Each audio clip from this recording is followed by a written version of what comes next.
Yo, hindi ako naniniwala na love is blind, dahil may silaw na pag-ibig din. Yo, El Grande Records. minsan may nagaganap na kala mo ganap na tunay, nagmula ka sa ngitit saya na iyong kinaumay. Dahil ba sa pagkasawa mo galit ka lagi sa'kin, o sadyang ang relasyon natin gusto mong patibayin? Bakit ang pag-aaway ba mabisang pampatibay? Yan ang kasabihang ibinaon ko na sa hukay. Di lahat ng tumagal sasamahan pa nga pang buhay, at di porke binigay sa'yong lahat mahal kang tunay. Oo, siguro dati nung kinikilig ka pa, hawak mo aking kamay habang pinipisil mo pa. Tapos sabay pangarap na sana magkatuluyan, padanakin ang puti sa pangakuan na simbahan. Pero biglang lumabo dating sobra sa linaw, lambing mo nawala na parang papunding ilaw. Kala ko ang kayamanan noon pang bagay lamang, meron din palang pag-ibig na mabibili mo lang. Yo,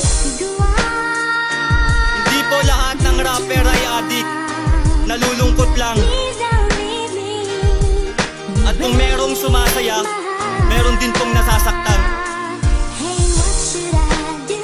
Yo,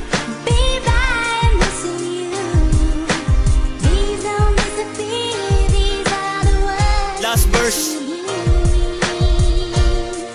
Di mo kayang hindian pagka gusto kitang yakapin, at di ka tumatanggi kahit saan kita yakagin. Tapos nun biglang nagbago, nanlamig ka sa'kin, di na tayo nagkikita, ayaw mo na akong kausapin. Wala akong idea kung ba't kanya nakuha, ayo ko lang isipin ng dahilang sa pera. Dadating din ba ang oras ang pag-ibig magkapresyo? Kung wala kang pera, wala kang makakapareho. Pero di pinagtisiyan, minsan napasakin ka. Tao lang ako at sobra-sobrang minahal kita. Walang mali sa ginawa ko, di ko gusto maging mahirap. Ang limutin kita, sana sa'kin di maging mahirap. Ang tunay na pag-ibig ay parang kamatayan, di tiyak ang pagdating at walang kasiguruhan. Awit kong nakaraan na isang pagpapaalang alaala para sa ating dalawa.